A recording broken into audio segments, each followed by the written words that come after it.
थानों में जाके पेश हो रहे हैं। एक वो सरकार सपा की थी, बसपा की थी, कि जिस सरकार में गुंडे बोनट पे बैठा के सीओ को घुमाते थे, सरेआम अपराध करते थे, गुंडों को संरक्षण मिलता था। एक योगी जी की सरकार है कि गुंडे अपने आप थानों में जाके पेश हो रहे हैं। इससे बढ़िया रामराज की शुरुआत और क्या हो सकती है? इससे बढ़िया कानून की व्यवस्था और देश में क्या हो सकती है? इसीलिए उत्तर प्रदेश की जनता का भरोसा, इसलिए उत्तर प्रदेश की जनता का आशीर्वाद भारतीय जनता पार्टी, एनडीए, मोदी, योगी जी को लगातार मिल रहा है। और हमारा ये क्रम रुकने वाला नहीं है। कानून भी काम करेगा और बुलडोजर भी काम करेगा। सर, एक और सवाल छोटा सा मेरा आपसे है कि उत्तर प्रदेश की जनता ने आप पर भरोसा जताया है, भारतीय जनता पार्टी पर फिर से भरोसा जताया।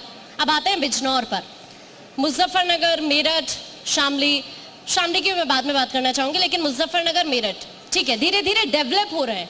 लेकिन अभी जब हम लोग वहां से आए तो जो सड़कों का जाल पूरे उत्तर प्रदेश के अंदर बिछाया जा रहा है, मेरठ से दिल्ली की कनेक्टिविटी काफी इजी हो गई है, सड़कें बहुत स्मूथ हो गई हैं, लेकिन वो वाली चीज बिजनौर में अभी क्यों नजर नहीं आ रही है?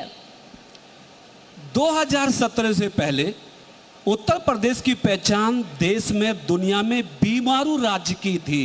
ये बीमारू राज्य है, यहाँ पे विकास नहीं है, एम्प्लॉयमेंट नहीं है, कनेक्टिविटी नहीं है, तमाम चीजों को लेकर सवालिया निशान उठते थे। 5.25 साल में योगी जी के नेतृत्व वाली सरकार में, देश में मोदी जी के नेतृत्व वाली सरकार ने रोड्स कनेक्टिविटी के रूप में मैं कह सकता हूं कि नए नए कीर्तिमान लिखे हैं। Purvanchal expressway, Bundelkhand expressway, Ganga expressway जो मेरठ से शुरू होके प्रयागराज तक जाने वाला है, शामली से मुजफ्फरनगर, दिल्ली से सहारनपुर, आप किसी भी रोड को लीजिए, जितने बड़े पैमाने पर सड़क निर्माण का कार्य मोदी योगी जी के नेतृत्व की सरकार में हुआ है, कभी कोई सोच ही नहीं सकता। हाँ, इतने लंबे अंतराल का एक गैप रहा है प्रदेश में। पहली सरकारों का संचालन स्वार्थ के लिए होता था, भ्रष्टाचार के लिए होता था। आज की सरकार का संचालन सबका साथ, सबका विकास और प्रदेश को देश में सर्वोत्तम प्रदेश बनाने के लिए होता है। इसलिए कुछ सड़कें अभी रह गई हैं, कुछ काम करने रह गए हैं।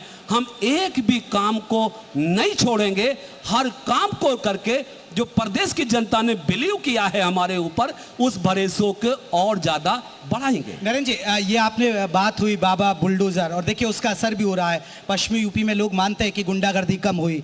आपने विकास की बात कही, हाँ चीजें बदल रही हैं, इसमें कोई दौराय नहीं। लेकिन हम 2022 की बात करें तो पश्चिमी यूपी में आप नहीं मानते कि वाकई में नुकसान हुआ? किसानों में नाराजगी थी, जाट नाराज हुए। चाहे आप बिजनौर देख लीजिए, मुजफ्फरनगर देख लीजिए, शामली देख लीजिए, जहां आपको सीटों का नुकसान हुआ। अब मिशन 2024 की तैयारी में बीजेपी जुट गई है, लगातार संगठन मंत्री ताकत लगा रहे हैं, आप लोग भी दौरे पर दौरे कर रहे हैं। लेकिन आपको लग रहा है कि पश्चिमी यूपी इस बार लोकसभा चुनाव में साथ देगा? क्योंकि किसानों की नाराजगी आपको लग रहा है दूर हुई, जाटों की नाराजगी आपको लग रहा है दूर हुई। दो सवाल आपने किए। पहला सवाल, विधानसभा के चुनाव में किसानों के आंदोलन का प्रभाव क्या रहा पश्चिमी उत्तर प्रदेश में? सारी जनता जनार्दन बैठी है, आप बहुत सूझवान पत्रकार हैं, आप बैठे हैं।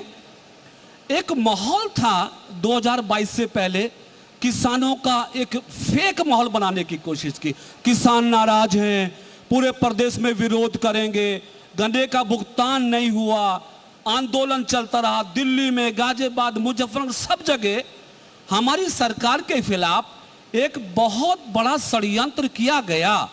लेकिन जब 2022 के चुनाव हुए, परिणाम आया, जिस पश्चिमी उत्तर प्रदेश के बारे में लोग कह रहे थे कि भारतीय जनता पार्टी का खाता भी नहीं खुलेगा, उस पश्चिमी उत्तर प्रदेश की 56 सीटों में 46 सीट भारतीय जनता पार्टी ने जीती हैं। 56